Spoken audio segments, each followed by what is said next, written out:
Most people know that music can have an effect on the way we feel. A scene in a movie or video game that has a scary background music track could be a completely different scene emotionally speaking, just by switching the music for something that has a different feel to it mood-wise. Like music, sound effects have the ability to do this as well. I still remember the very first time I encountered a Re-Dead in Ocarina of Time, and the blood-curdling scream those things let out and how much it made me jump every time I got caught in the vicinities of one of them. It doesn't have to be a single emotion evoked by a single sound effect though. The background layers, which typically consist of quite a few tracks, are something most people may not initially notice. However, a lot of the time, those background sounds really set the stage for the way we are supposed to feel as the player, watcher, or listener. For example, most of the time when you can hear birds singing, it sets your mind at ease. The sounds of birds chirping might as well be a universal auditory signal for peace, although it can certainly be manipulated. This is where we get to wield our powers as sound designers. Imagine a scene in a forest with dense fog, limited visibility in all directions. Obviously there would still be birds in the scene, but instead of hundreds of birds chirping, maybe there's just a handful of crow or raven calls in the distance.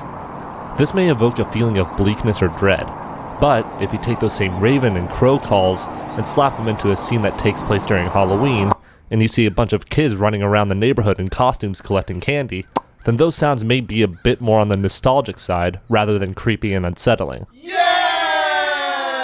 This is an example of the visuals and audios connecting together to create a coherent experience for the player. For a real game example of this, check out this mod someone made for Left 4 Dead, where they replaced all of the zombie vocal sounds with different vocal chops from the late great Macho Man Randy Savage. Now depending on your mindset, this mod either makes a game which is supposed to be suspenseful and maybe even a little bit frightening at times absolutely hilarious, or even more of a suspenseful nightmare, but that comes down to the listener. And the visual and audio sides of a scene really can go hand in hand with each other.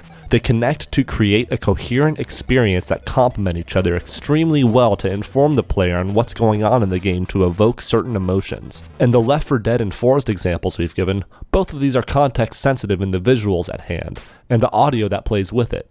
It's a group effort between the two.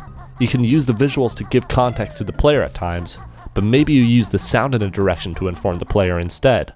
Like maybe you're working on a sequence that takes place in a room with no visible windows, but it's nighttime and we need the audience to know that. How do you convey the time of day? Well, one thing you could do is something like layer a very soft bed of crickets chirping underneath the room tone you've chosen.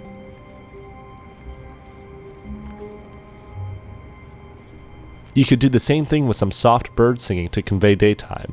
Those watching can't see how bright or dark it is outside, but they can certainly feel it almost subconsciously.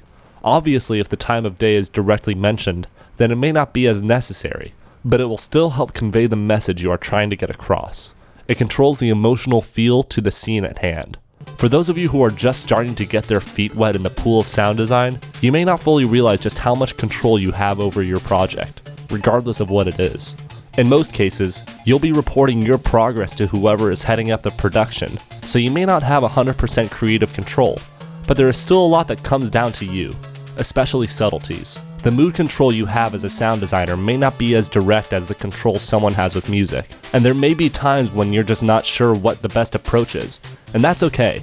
Sometimes it takes some practice to master sound design on this level, but just remember to trust your instincts, and have fun.